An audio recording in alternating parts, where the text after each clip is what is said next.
Hi friends, പുതിയൊരു വീഡിയോയിലേക്ക് എല്ലാവർക്കും സ്വാഗതം. നമുക്ക് 6th സെമ്മിൽ പഠിക്കാനുള്ള മറ്റൊരു സബ്ജക്റ്റാണ് ഇൻവിറ്റേഷൻ ടു സോഷ്യോളജിക്കൽ തിയറി. ഇതിലെ മൊഡ്യൂൾ 1 ആണെന്ന് നോക്കുന്നത് from social thought to sociological theory. ഇതിൻ്റെ സിലബസ് നോക്കുകയാണെങ്കിൽ ഇതിൽ ഫസ്റ്റ് പാർട്ടിൽ പഠിക്കാനുള്ളത് social thought, social theory and sociological theory. Second പാർട്ടിൽ nature and significance of theory and sociology. Third പാർട്ടിൽ relations between theory and research. ഇത്രയും ഭാഗങ്ങളാണ് നമുക്ക് ഒന്നാമത്തെ മൊഡ്യൂളിൽ പഠിക്കാനായിട്ട് വരുന്നത്. അപ്പം നോക്കുക, social thought, social theory, sociological theory അല്ലേ. ആധുനിക രൂപത്തിലുള്ള സാമൂഹ്യ ചിന്തകളുടെ തുടക്കം എന്ന് പറയുന്നത് 18-19 നൂറ്റാണ്ടുകളിൽ യൂറോപ്പിലാണ് അല്ലേ. യൂറോപ്പിലാണ് അതിൻ്റെ തുടക്കം കുറിച്ചിട്ടുള്ളത്. അതുപോലെ തന്നെ 18-ാം നൂറ്റാണ്ടിലെയും അതുപോലെ 19-ാം നൂറ്റാണ്ടിലെയും യൂറോപ്പിലെ സാമൂഹികവും അതുപോലെ തന്നെ ഭൗതികവുമായിട്ടുള്ള അവസ്ഥകളൊക്കെ സമൂഹശാസ്ത്രത്തിൻ്റെയും അതുപോലെ തന്നെ സാമൂഹ്യശാസ്ത്ര സിദ്ധാന്തത്തിൻ്റെയും ഒക്കെ വികസനത്തിന് എന്ത് ചെയ്തിട്ടുണ്ട്, കാരണമായിട്ടുണ്ട് അല്ലേ. അതുപോലെ തന്നെ അസീറിയക്കാർ, അതുപോലെ ഈജിപ്തുകാർ, ചൈനക്കാർ, അതുപോലത്തെ ഇവരുടെയൊക്കെ ആദ്യകാല രേഖകൾ മുതൽ തന്നെ എന്ത് ചെയ്തിട്ടുണ്ട്, മനുഷ്യരുടെ പ്രവർത്തനങ്ങൾ മനസ്സിലാക്കാനുള്ള ശ്രമങ്ങളൊക്കെ നടന്നിട്ടുണ്ട്. അതുപോലെ മനുഷ്യബന്ധങ്ങളെ എങ്ങനെയാണ് ശാസ്ത്രീയമായിട്ട് വിശദീകരിക്കാം എന്നൊരു പഴഞ്ചൻ ചോദ്യത്തിന് ഉത്തരം നൽകുക അല്ലേ, അതിനൊരു ഉത്തരം നൽകാൻ വേണ്ടി ശ്രമിക്കുന്ന ഒരു വിജ്ഞാന ശാഖയാണ് ഇത് സോഷ്യോളജി എന്ന് പറയുന്നത് അല്ലേ. സമൂഹശാസ്ത്രം എന്ന് പറയുന്നത് മനുഷ്യബന്ധങ്ങളെ എങ്ങനെ ശാസ്ത്രീയമായിട്ട് വിശദീകരിക്കാം എന്നൊരു പഴഞ്ചൻ ചോദ്യത്തിന് ഉത്തരം നൽകാൻ ശ്രമിക്കുന്ന ഒരു വിജ്ഞാന ശാഖയാണ്. അതുപോലെ ചിന്തയും സിദ്ധാന്തവും ഒരു സാമൂഹിക പശ്ചാത്തലത്തിലും അതുപോലെ തന്നെ ഒരു നിശ്ചിത സമയത്തും സംഭവിക്കുന്ന ഒന്നാണ്. അപ്പോൾ സാമൂഹ്യ ചിന്ത അല്ലെങ്കിൽ അതേപോലെ തന്നെ സിദ്ധാന്തം, തിയറി അല്ലേ, അതുപോലെ തന്നെ തോട്ട്, ഇതൊക്കെ എന്താണ്, ഒരു സാമൂഹിക പശ്ചാത്തലത്തിൽ അല്ലെങ്കിൽ ഒരു നിശ്ചിത സമയത്ത് സംഭവിക്കുന്ന കാര്യങ്ങളാണ്.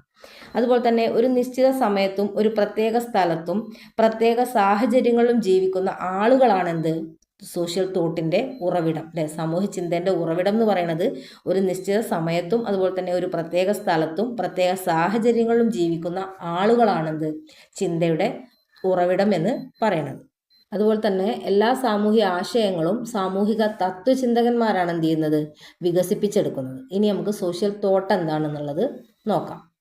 നോക്കുക, ഫസ്റ്റ് സോഷ്യൽ തോട്ട്. എന്താണ് സോഷ്യൽ തോട്ട് നോക്കുക.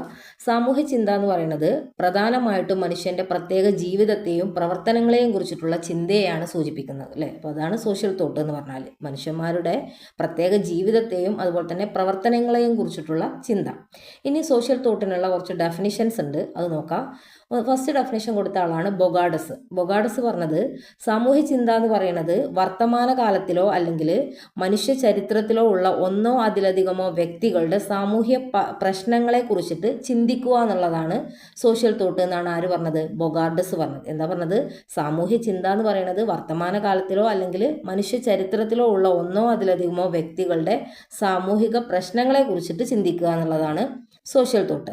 എന്നാൽ റോളിൻ ചാംബ്ലിസ് അല്ലേ, റോളിൻ ചാംബ്ലിസ് എന്ന് പറയുന്ന ഒരു വ്യക്തി പറഞ്ഞത് മനുഷ്യനെയും അവൻ്റെ ജീവിതവുമായിട്ട് ബന്ധപ്പെട്ട ചിന്തയെയാണ് സോഷ്യൽ തോട്ട് എന്ന് വിളിക്കുന്നത്. എന്താ പറഞ്ഞത്, മനുഷ്യനെയും അവൻ്റെ ജീവിതവുമായിട്ട് ബന്ധപ്പെട്ട ചിന്തകളെയാണ് എന്ത് വിളിക്കുന്നത്, സോഷ്യൽ തോട്ട് എന്നാണ് റോളിൻ ചാംബ്ലിസ് പറഞ്ഞത്.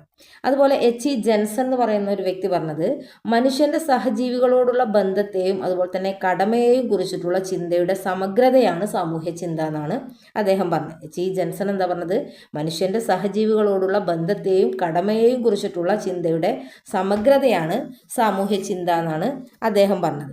അതുപോലെ തന്നെ വില്യം പി സ്കോട്ട് അദ്ദേഹം പറഞ്ഞത് സാമൂഹ്യ ചിന്ത എന്ന് പറഞ്ഞാൽ സമൂഹത്തെയും അതുപോലെ തന്നെ സാമൂഹ്യ ജീവിതത്തെയും സിദ്ധാന്തവൽക്കരിക്കാനുള്ള ചിട്ടയായിട്ടുള്ള ശ്രമമാണ്.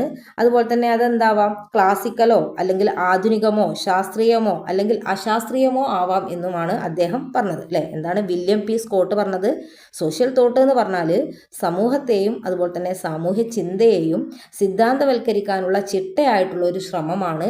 അത് എന്താവാം, അത് ക്ലാസിക്കലാവാം അല്ലെങ്കിലോ അത് ആധുനികമാകാം അല്ലെങ്കിൽ ശാസ്ത്രീയമാകാം അല്ലെങ്കിൽ അശാസ്ത്രീയമാവാം എന്നാണ് ഒരു വില്യം പി സ്കോട്ട് പറഞ്ഞിട്ടുള്ളത്. അത് ഞാൻ ഇവിടെ എഴുതിയിട്ടില്ല, എൻ്റെ വോയിസ് കേട്ട് നിങ്ങൾക്ക് എഴുതാവുന്നതാണ്. ഇനി നമുക്ക് ഇതിൻ്റെ കുറച്ച് ക്യാരക്ടറിസ്റ്റിക്സ് ഉണ്ട്, സോഷ്യൽ തോട്ടിനുള്ള ക്യാരക്ടറിസ്റ്റിക്സ് എന്തൊക്കെയാണെന്ന് നോക്കാം. അടുത്തത് നോക്കുക, ക്യാരക്ടറിസ്റ്റിക്സ് ഓഫ് സോഷ്യൽ തോട്ട്. സാമൂഹ്യ ചിന്തയുടെ സവിശേഷതകളാണ് നോക്കുന്നത്. ഒന്നാമത്തെ സവിശേഷത തന്നെ സാമൂഹ്യ ചിന്ത എന്ന് പറയുന്നത് സമൂഹത്തിൽ നിന്നുള്ളതാണ് അല്ലേ. അതായത് സമൂഹത്തിലെ പ്രശ്നങ്ങളെ കുറിച്ചിട്ടുള്ള ചിന്തയാണെന്ത്, സാമൂഹ്യ ചിന്ത എന്ന് പറയുന്നത്.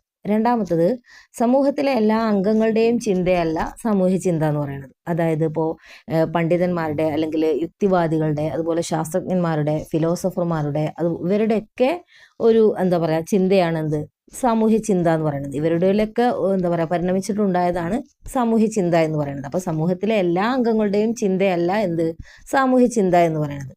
അതുപോലെ മൂന്നാമത്തേത് പറയുന്നത് സാമൂഹ്യ ചിന്ത എന്ന് പറയുന്നത് എല്ലായ്പ്പോഴും ശാസ്ത്രീയമായിരിക്കണം എന്നില്ല അല്ലേ. എല്ലായ്പ്പോഴും അത് ശാസ്ത്രീയമായിരിക്കണില്ല. ശാസ്ത്രീയമാകുകയാണെങ്കിൽ അത് എന്തായിട്ട് മാറും? സോഷ്യോളജിക്കൽ തിയറി ആയിട്ട് മാറും. അപ്പം അതുകൊണ്ട് സാമൂഹ്യ ചിന്ത എല്ലായ്പ്പോഴും ശാസ്ത്രീയമായിരിക്കണമെന്ന് ഇല്ല. അത് നമ്മുടെ ജീവിതത്തിന്റെ വിവിധ വശങ്ങളെ എന്ത് ചെയ്യുന്നുണ്ട്? സ്പർശിക്കുന്നുണ്ട് അല്ലെ. അതായത് അനുഭവങ്ങൾ, നിഗമനങ്ങൾ, വിലയിരുത്തലുകൾ ഇതൊക്കെ എന്താണ്? ശാസ്ത്രീയമായിട്ട് പരിഗണിക്കാൻ പറ്റാത്ത കാര്യങ്ങളാണ്. അതുപോലെ നാലാമത് പറയുന്നത് സാമൂഹ്യ ചിന്ത എന്ന് പറയുന്നത് എല്ലായിടത്തും ഒരുപോലെയല്ല അല്ലെ. എല്ലാ സ്ഥലത്തും എന്താണ്? ഒരുപോലെ ആയിട്ടുള്ള ഒന്നല്ല സാമൂഹ്യ ചിന്ത. അതായത് സമയം, സ്ഥലം, പരിസ്ഥിതി, സാഹചര്യങ്ങൾ ഇതിനൊക്കെ അനുസരിച്ചിട്ട് എന്താവാം? അതിന് മാറ്റങ്ങൾ വരാം. അതായത് ജനങ്ങളുടെ സംസ്കാരത്തെ കുറിച്ചിട്ട് അതുപോലെ സമഗ്രമായിട്ടുള്ള അറിവ് എന്ത് ചെയ്യുന്നുണ്ട്? സാമൂഹ്യ ചിന്തക്ക് അനിവാര്യമായിട്ടുള്ള ഒരു കാര്യമാണ്. അതുപോലെ അഞ്ചാമത് പറയുന്നത് സാമൂഹ്യ ചിന്തയുടെ വികസനത്തിന് ഓരോ മനുഷ്യ സമൂഹം എന്ത് ചെയ്യുന്നുണ്ട്? അതിൻ്റെതായിട്ടുള്ള സംഭാവനകളൊക്കെ നൽകുന്നുണ്ട്. ഇനി അടുത്തതാണ് ആറാമത്തേത് നോക്കുക. തുടർച്ചയായിട്ട് വികസിക്കുന്ന ഒന്നാണ് എന്ത്? സാമൂഹ്യ ചിന്ത എന്ന് പറയുന്നത് അല്ലെ. ഏഴാമത്തേത് നോക്കുക. സാമൂഹ്യ പ്രതിസന്ധികളും അതുപോലെ തന്നെ ബുദ്ധിമുട്ടുകളും ഒക്കെ ഉണ്ടാവുമ്പോൾ പൊതുവായിട്ടുള്ള ഒരു സാമൂഹ്യ ചിന്തക്ക് എന്ത് ചെയ്യുന്നുണ്ട്? പ്രചോദനം നൽകുന്നുണ്ട്. അതായത് സമൂഹത്തിലുള്ള പ്രതിസന്ധികളും ബുദ്ധിമുട്ടുകളും ഒക്കെ ഉണ്ടാകുമ്പോഴാണ് എന്തുണ്ടാവുന്നത്? സാമൂഹ്യ ചിന്ത ഉണ്ടാകുന്നത്. എട്ടാമത്താണ് സാമൂഹ്യ ചിന്തയുടെ വികസനം എന്ന് പറയുന്നത് വളരെ സാവധാനത്തിലും അതുപോലെ തന്നെ ക്രമേണവുമായിട്ടാണ് നടക്കുന്നത് അല്ലെ. വളരെ സ്ലോ ആയിട്ടും അതുപോലെ തന്നെ ഗ്രാജുവൽ ആയിട്ടും നടക്കുന്ന ഒന്നാണെന്ത്? സാമൂഹ്യ ചിന്ത എന്ന് പറയുന്നത്. ഇതൊക്കെയാണ് സാമൂഹ്യ ചിന്തയുടെ സവിശേഷതകൾ. ഇനി നമുക്ക് സോഷ്യൽ തിയറി എന്താണെന്ന് നോക്കാം. അപ്പോൾ നോക്കുക, അടുത്തത് സോഷ്യൽ തിയറി. എന്താണ് സോഷ്യൽ തിയറി അല്ലെങ്കിൽ സാമൂഹ്യ സിദ്ധാന്തം എന്ന് പറഞ്ഞാൽ സാമൂഹ്യ പ്രതിഭാസത്തെ വിലയിരുത്താൻ വേണ്ടിയിട്ട് ഉപയോഗിക്കുന്ന വിശകലന ചട്ടക്കൂടുകളോ അല്ലെങ്കിൽ മാതൃകകളെയാണ് നമ്മൾ സോഷ്യൽ തിയറി എന്ന് വിളിക്കുന്നത് അല്ലേ, അല്ലെങ്കിൽ സാമൂഹ്യ സിദ്ധാന്തം എന്ന് വിളിക്കുന്നത്.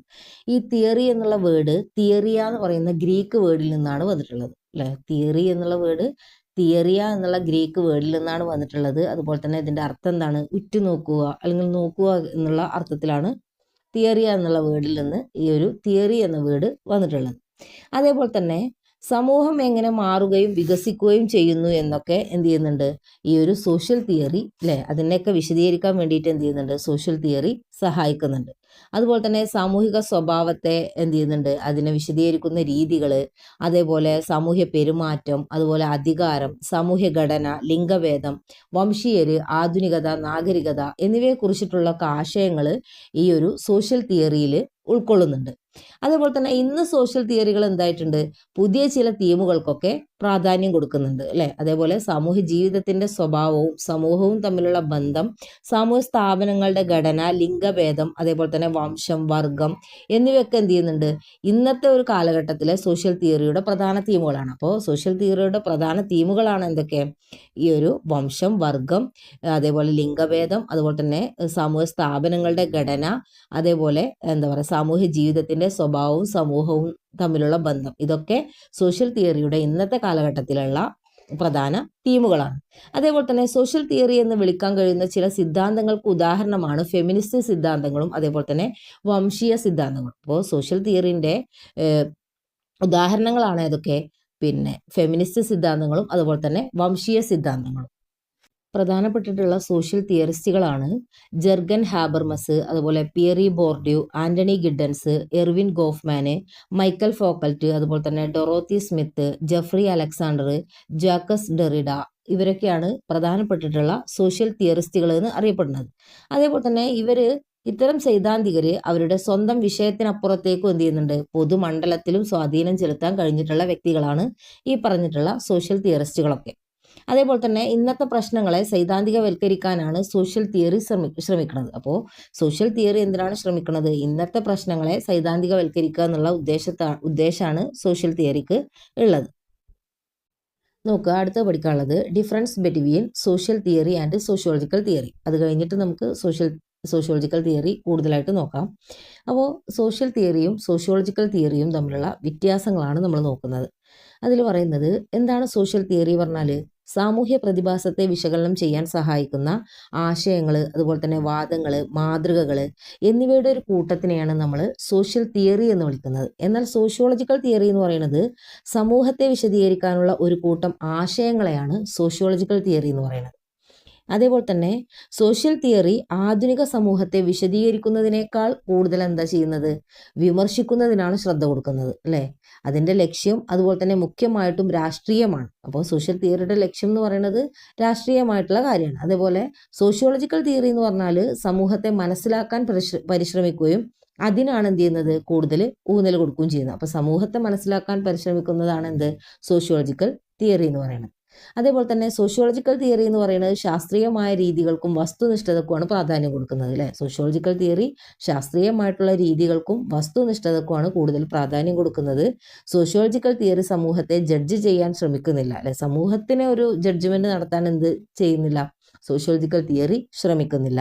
എന്നാൽ സോഷ്യൽ തിയറി ഏറെ ഫിലോസഫിയുമായിട്ട് അടുത്ത് നിൽക്കുന്നതാണ്. സോഷ്യൽ തിയറി എങ്ങനെയാണ്, ഫിലോസഫിയുമായിട്ട് അടുത്ത് നിൽക്കുന്നതാണ്. എന്നാൽ സോഷ്യോളജിക്കൽ തിയറി ശാസ്ത്രീയമായിട്ടുള്ള രീതികൾക്കും അതേപോലെ തന്നെ വസ്തുനിഷ്ഠതക്കുമാണ് പ്രാധാന്യം കൊടുക്കുന്നത്. അതേപോലെ തന്നെ സോഷ്യൽ തിയറി എന്ത് ചെയ്യുന്നില്ല, ശാസ്ത്രീയമായിട്ടുള്ള ഒരു അടിത്തറയില്ല. സോഷ്യൽ തിയറിക്ക് ശാസ്ത്രീയമായിട്ട് എന്തില്ല, ഒരു അടിത്തറയില്ല. അത് ഫിലോസഫിയുമായിട്ടാണ് അടുത്ത് നിൽക്കുന്നത്. അതേപോലെ തന്നെ സോഷ്യൽ തിയറി ആത്മനിഷ്ഠവുമാണ് അല്ലേ. സോഷ്യൽ തിയറി എന്ന് പറയുന്നത് സബ്ജക്റ്റീവാണ് അല്ലേ. എന്നാൽ സോഷ്യോളജിക്കൽ തിയറി എന്തായിരുന്നു, ഒബ്ജക്റ്റീവാണ്, വസ്തുനിഷ്ഠതയാണ്. അതേപോലെ ഒരു സാമൂഹ്യ പ്രതിഭാസത്തെ വിലയിരുത്താനാണ് എന്ത് ശ്രമിക്കുന്നത്, സോഷ്യൽ തിയറി ശ്രമിക്കുന്നത്. അപ്പോൾ ഇതൊക്കെയാണ് സോഷ്യൽ തിയറിയും അതുപോലെ തന്നെ സോഷ്യോളജിക്കൽ തിയറിയും തമ്മിലുള്ള വ്യത്യാസങ്ങൾ. ഇനി അടുത്ത് സോഷ്യോളജിക്കൽ തിയറി എന്താണെന്ന് നോക്കാം. സോഷ്യോളജിക്കൽ തിയറി എന്ന് പറയുന്നത് സമൂഹത്തെക്കുറിച്ചിട്ടുള്ള വിശദീകരണം നൽകുന്ന ആശയങ്ങളുടെ ഒരു കൂട്ടത്തിനെയാണ് സോഷ്യോളജിക്കൽ തിയറി എന്ന് പറയുന്നത്. അതേപോലെ സാമൂഹ്യ ശാസ്ത്രജ്ഞർ സാമൂഹ്യ ഇടപെടലുകൾ, ബന്ധങ്ങൾ, അതേപോലെ തന്നെ സംഭവങ്ങൾ, രീതികൾ എന്നിവയൊക്കെ പഠിക്കുകയും സമൂഹത്തിൽ വിവിധ പ്രതിഭാസങ്ങളെ വിശദീകരിക്കാൻ വേണ്ടിയിട്ട് തിയറികൾ രൂപപ്പെടുത്തുകയും ചെയ്യുന്നതാണ് സോഷ്യോളജിക്കൽ തിയറി. അതേപോലെ തന്നെ സാമൂഹ്യ ലോകത്തെക്കുറിച്ചിട്ടുള്ള അറിവ് വ്യവസ്ഥാപിതമാക്കാൻ വേണ്ടിയിട്ട് അനുവദിക്കുന്ന പരസ്പര ബന്ധിതമായിട്ടുള്ള ആശയങ്ങളുടെ ഒരു കൂട്ടമാണ് സോഷ്യോളജിക്കൽ തിയറി. അതുപോലെ ഈ അറിവ് പിന്നീട് സാമൂഹ്യ ലോകത്തെ വിശദീകരിക്കാനും അതുപോലെ തന്നെ സാമൂഹ്യ ലോകത്തിൻ്റെ ഭാവിയെക്കുറിച്ചിട്ട് പ്രവചനങ്ങൾ നടത്താനൊക്കെ ഉപയോഗിക്കുന്നുണ്ട്. അപ്പോൾ സോഷ്യോളജിക്കൽ തിയറിയാണ് കുറേ കാലങ്ങൾക്ക് ശേഷം നടക്കുന്ന കാര്യങ്ങൾ മുൻകൂട്ടി തന്നെ പ്രവചിക്കാൻ ഉപയോഗിക്കുന്നതും സോഷ്യോളജിക്കൽ തിയറിയാണ്. അതേപോലെ മനുഷ്യർക്കിടയിലുള്ള സമൂഹ സംഘങ്ങളുടെ മാതൃകകൾ, അതുപോലെ തന്നെ പാരമ്പര്യങ്ങൾ, പെരുമാറ്റങ്ങൾ എന്നിവ ഉൾക്കൊള്ളുന്നതാണ് ഈ ഒരു സാമൂഹ്യ ലോകം എന്ന് പറയുന്നത് അല്ലേ. സാമൂഹ്യ ലോകം എന്ന് പറയുന്നത് മനുഷ്യർക്കിടയിലുള്ള സാമൂഹ്യ സംഘങ്ങളുടെ മാതൃകകൾ, പാരമ്പര്യങ്ങൾ, പെരുമാറ്റങ്ങൾ എന്നിവ ഉൾക്കൊള്ളുന്നതാണെന്ത്, സാമൂഹ്യ ലോകം എന്ന് പറയുന്നത്. അതേപോലെ തന്നെ സോഷ്യോളജിക്കൽ തിയറിയിൽ പെരുമാറ്റത്തേക്കാൾ കൂടുതൽ പാരമ്പര്യത്തിലും അതുപോലെ തന്നെ സംഘടനയിലുമാണ് ശ്രദ്ധ കേന്ദ്രീകരിക്കുന്നത് അല്ലേ. സോഷ്യോളജിക്കൽ തിയറിയിൽ കൂടുതലും പെരുമാറ്റത്തേക്കാൾ എന്താണ്, പാരമ്പര്യത്തിനാണ്, അതേപോലെ തന്നെ പാരമ്പര്യത്തിലും അതുപോലെ തന്നെ സംഘടനയിലുമാണ് കൂടുതൽ ശ്രദ്ധ കേന്ദ്രീകരിക്കുന്നത്. അതേപോലെ പാരമ്പര്യങ്ങൾ എന്ന് പറഞ്ഞാൽ വ്യക്തിപര സ്വഭാവങ്ങളുള്ളതാണ്. എന്നാൽ വ്യക്തികൾ തമ്മിലുള്ള ഇടപെടലുകളിൽ നിന്നാണ് മാതൃക എന്ന് പറയുന്നത് രൂപീകൃതമാകുന്നത്. അതേപോലെ തന്നെ സാമൂഹ്യ പ്രവർത്തനത്തിൻ്റെ രൂപം, സ്വഭാവം എന്നിവയുടെ വിശദീകരണത്തിൻ്റെയോ അല്ലെങ്കിൽ വ്യാഖ്യാനത്തിൻ്റെയോ രൂപത്തിൽ ക്രമീകരിച്ചിരിക്കുന്ന അനുമാനങ്ങൾ, വാദങ്ങൾ, നിർദ്ദേശങ്ങൾ എന്നിവൻ്റെയൊക്കെ ഒരു കൂട്ടമാണ് സോഷ്യോളജിക്കൽ തിയറി എന്ന് പറയുന്നത്. അതേപോലെ തന്നെ സാമൂഹ്യ ലോകത്തെക്കുറിച്ചിട്ടുള്ള അറിവ് വ്യവസ്ഥാപിതമാക്കാൻ സഹായിക്കുന്ന പരസ്പര ബന്ധിതമായിട്ടുള്ള ആശയങ്ങളുടെ ഒരു കൂട്ടമാണ് സോഷ്യോളജിക്കൽ തിയറി അല്ലേ. രണ്ട് രീതിയിൽ ആ ഒരു സോഷ്യോളജിക്കൽ തിയറി എന്ത് ചെയ്യുന്നുണ്ട്, പഠനം നടത്തുന്നുണ്ട്. ഒന്ന് ഈ അറിവ് സാമൂഹ്യ ലോകത്തെ വിശദീകരിക്കാൻ വേണ്ടിയിട്ട്, രണ്ടാമത്തത് സാമൂഹ്യ ലോകത്തിൻ്റെ ഭാവിയെക്കുറിച്ചിട്ട് പ്രവർത്തനങ്ങൾ നടത്താൻ വേണ്ടിയിട്ടും സോഷ്യോളജിക്കൽ തിയറിയാണ് ഉപയോഗിക്കുന്നത്. അപ്പോൾ സോഷ്യോളജിക്കൽ തിയറി ഉപയോഗിക്കുന്ന രണ്ട് രീതികളാണ് എന്തൊക്കെ, ഒന്ന് ഈ അറിവ് സാമൂഹ്യ ലോകത്തെ വിശദീകരിക്കാൻ വേണ്ടിയിട്ടും അതേപോലെ രണ്ടാമത്തത് സാമൂഹ്യ ലോകത്തിൻ്റെ ഭാവിയെക്കുറിച്ചിട്ട് പ്രവർത്തനങ്ങൾ നടത്താൻ വേണ്ടിയിട്ടും സോഷ്യോളജിക്കൽ തിയറിയാണ് ഉപയോഗിക്കുന്നത്. അടുത്തത് ക്യാരക്ടറിസ്റ്റിക്സ് ഓഫ് സോഷ്യോളജിക്കൽ തിയറി അല്ലേ. സോഷ്യോളജിക്കൽ തിയറിയുടെ സവിശേഷതകൾ എന്തൊക്കെയാണെന്ന് നോക്കാം. ഒന്നാമത്തത് സോഷ്യോളജിക്കൽ തിയറി എന്ന് പറയുന്നത് അമൂർത്തമായിട്ടുള്ള സാമാന്യവൽക്കരണങ്ങളാണ് അല്ലേ. അമൂർത്ത സ്വഭാവമുള്ളതാണ് സോഷ്യോളജിക്കൽ തിയറി. രണ്ടാമത്തത് സോഷ്യോളജിക്കൽ തിയറി എന്ന് പറയുന്നത് ലോജിക്കൽ പ്രിപ്പോസിഷൻസുകളാണ് അല്ലേ. യുക്തിപരമായിട്ടുള്ള പ്രിപ്പോസിഷൻസ് ആണ് സോഷ്യോളജിക്കൽ തിയറി.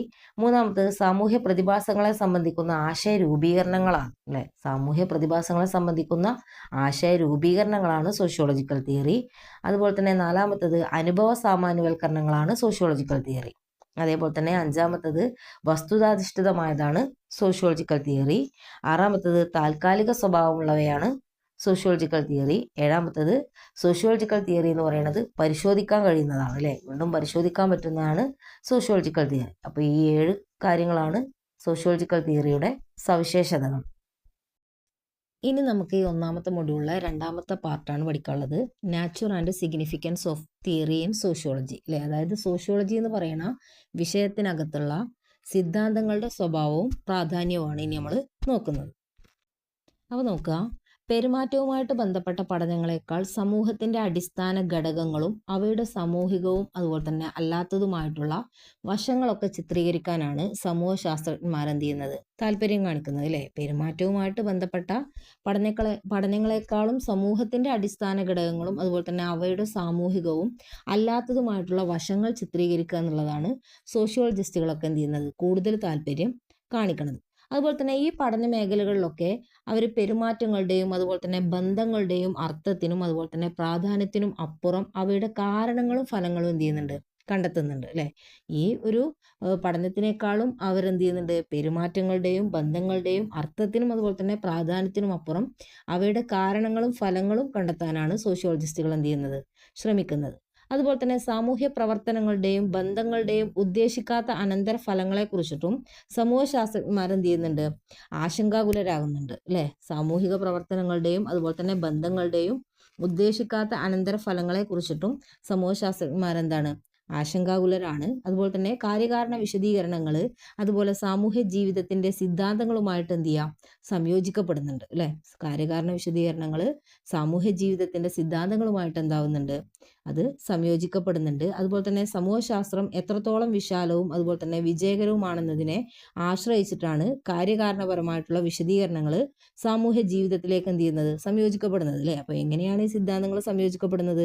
സമൂഹശാസ്ത്രം എത്രത്തോളം വിശാലവും അതുപോലെ തന്നെ വിജയകരവുമാണെന്നതിനെ ആശ്രയിച്ചിട്ടാണ് കാര്യകാരണപരമായിട്ടുള്ള വിശദീകരണങ്ങളൊക്കെ സാമൂഹ്യ ജീവിതത്തിലേക്ക് എന്ത് ചെയ്യുന്നത്, സംയോജിക്കപ്പെടുന്നത്. അതുപോലെ തന്നെ ഈ അന്വേഷണങ്ങളിലൊക്കെ സോഷ്യോളജിസ്റ്റുകൾ പഠന മേഖലകൾക്ക് അപ്പുറം എന്ത് ചെയ്യുന്നുണ്ട്, സഞ്ചരിക്കുന്നുണ്ട്, അല്ലേ? അതുപോലെ തന്നെ ധാരാളം പ്രഗത്ഭരായിട്ടുള്ള സിദ്ധാന്തങ്ങൾ ഇത്തരം പഠനങ്ങളിലൂടെ സമൂഹശാസ്ത്രത്തിൽ ഉണ്ടായിട്ടുണ്ട്, അല്ലേ? അപ്പോൾ കൂടുതലായിട്ടുള്ള എന്താ പറയുക, പ്രഗത്ഭരായിട്ടുള്ള സിദ്ധാന്തങ്ങൾ, അല്ലെ? പ്രഗത്ഭ സിദ്ധാന്തങ്ങൾ എന്ത് ചെയ്തിട്ടുണ്ട്, ഇത്തരം പഠനങ്ങൾ നടത്തിയതിലൂടെ സമൂഹശാസ്ത്രത്തിൽ ഉണ്ടായിട്ടുണ്ട്, അല്ലെങ്കിൽ സോഷ്യോളജിയിൽ ഉണ്ടായിട്ടുണ്ട്.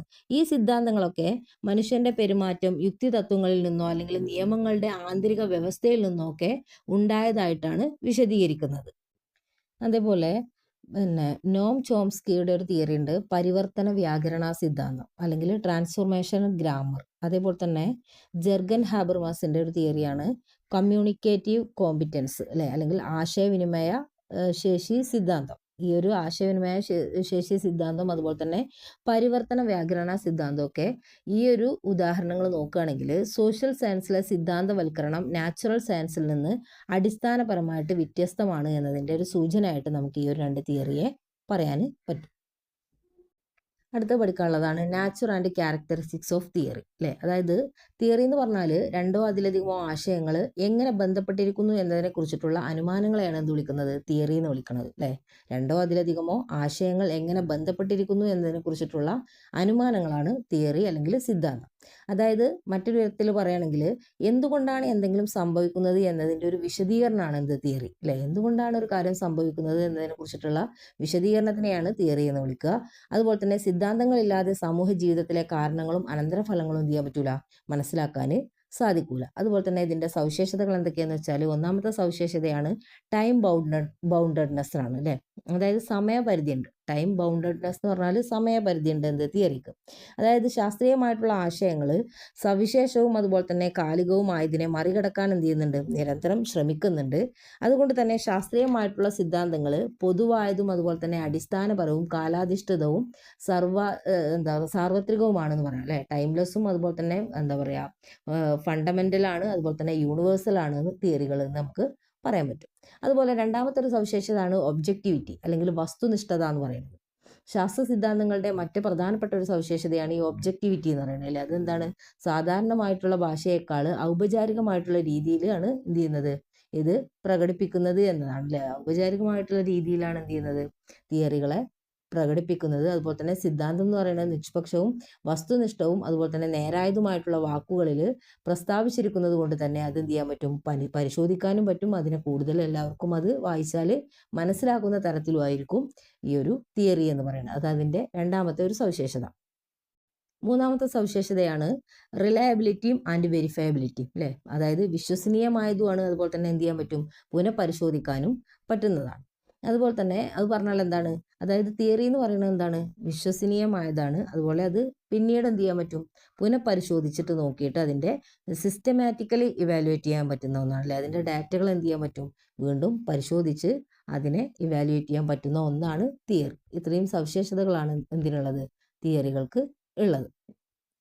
അടുത്ത ഇനി പഠിക്കാനുള്ളതാണ് relations between theory and research, അല്ലേ? തിയറിയും ഗവേഷണവും തമ്മിലുള്ള ബന്ധങ്ങൾ. ഇത് നമ്മൾ റിസർച്ച് മെത്തഡോളജിയിലും പഠിച്ചതാണ്. അപ്പോൾ ആ ഒരു ഭാഗം തന്നെയാണ് ഇവിടെ പഠിക്കാനുള്ളത്. സിദ്ധാന്തവും തിയറിയും തമ്മിലുള്ള വ്യത്യാസങ്ങൾ. രണ്ടും ഒന്ന് എഴുതിയാലും മാർക്ക് കിട്ടും. അതായത് തിയറി എന്ന് പറഞ്ഞു കഴിഞ്ഞാൽ ഒരു സാമൂഹിക അല്ലെങ്കിൽ സ്വാഭാവിക പ്രതിഭാസത്തെ വിശകലനം ചെയ്യാൻ സഹായിക്കുന്ന ആശയങ്ങളുടെയും നിർദ്ദേശങ്ങളുടെയും ഒരു സംവിധാനത്തിനെയാണ് എന്ത് വിളിക്കുന്നത്, തിയറി എന്ന് വിളിക്കുന്നത്, അല്ലെങ്കിൽ സിദ്ധാന്തങ്ങൾ എന്ന് വിളിക്കുന്നത്.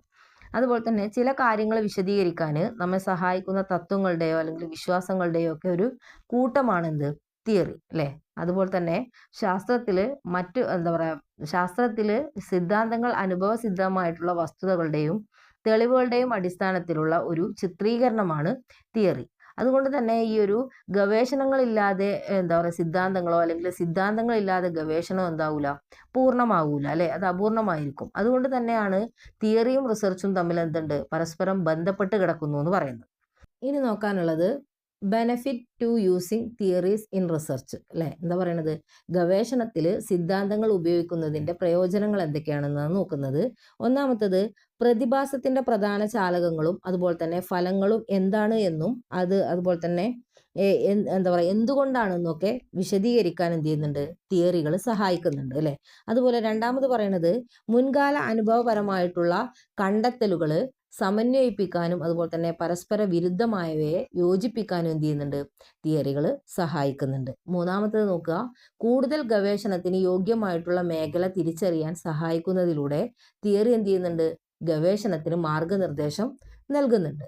അതുപോലെ നാലാമത്തെ ഒരു ബെനിഫിറ്റ് എന്ന് പറയുന്നത് മറ്റു സിദ്ധാന്തങ്ങൾക്കിടയിലുള്ള വിടവുകൾ നികത്തുന്നതിലൂടെയും നിലവിലുള്ള സിദ്ധാന്തങ്ങളെ പുനർമൂല്യനിർണ്ണയം നടത്തുന്നതിലൂടെയും തിയറികൾ എന്ത് ചെയ്യുന്നുണ്ട്, വിജ്ഞാന നിർമ്മാണത്തിന് സഹായിക്കുന്നുണ്ട്. അപ്പോൾ ഈ ഒരു 4 ബെനിഫിറ്റുകളാണ് ഈ ഒരു ഗവേഷണത്തിൽ സിദ്ധാന്തങ്ങൾ ഉപയോഗിക്കുന്നത് കൊണ്ടുള്ള ഇത് എന്ന് പറയുന്നത്. അപ്പോൾ എന്തൊക്കെയാണ് പറഞ്ഞത്, ഒന്ന് പ്രതിഭാസത്തിന്റെ പ്രധാന ചാലകങ്ങളും ഫലങ്ങളും എന്താണെന്നും എന്തുകൊണ്ടാണെന്നും വിശദീകരിക്കാൻ തിയറികൾ സഹായിക്കുന്നുണ്ട്. രണ്ടാമത്തേത് മുൻകാല അനുഭവപരമായിട്ടുള്ള കണ്ടെത്തലുകൾ സമന്വയിപ്പിക്കാനും പരസ്പരം വിരുദ്ധമായവയെ യോജിപ്പിക്കാനും എന്ത് ചെയ്യുന്നുണ്ട്, തിയറികൾ സഹായിക്കുന്നുണ്ട്. മൂന്നാമത്തേത് കൂടുതൽ ഗവേഷണത്തിന് യോഗ്യമായിട്ടുള്ള മേഖല തിരിച്ചറിയാൻ സഹായിക്കുന്നതിലൂടെ തിയറി ഗവേഷണത്തിന് മാർഗനിർദ്ദേശം നൽകുന്നുണ്ട്. നാലാമത്തത് മറ്റു സിദ്ധാന്തങ്ങൾക്കിടയിലുള്ള വിടവുകൾ നികത്തുന്നതിലൂടെയും അതുപോലെ നിലവിലുള്ള സിദ്ധാന്തങ്ങളെ പുനർമൂല്യനിർണ്ണയം നടത്തുന്നതിലൂടെയും തിയറികൾ എന്ത് ചെയ്യുന്നുണ്ട്, വിജ്ഞാന നിർമ്മാണത്തിന് സഹായിക്കുന്നുണ്ട്. അപ്പോൾ ഈ ഒരു 4 ബെനിഫിറ്റുകളാണ് ഉള്ളത്. ഇനി നമുക്ക് ഈ ഒന്നാമത്തെ മൊഡ്യൂളിൽ ലാസ്റ്റായിട്ട് പഠിക്കാനുള്ള ഭാഗമാണ് ഹൗ റിസർച്ചേഴ്സ് കൺസ്ട്രക്ട് തിയറി, അല്ലേ?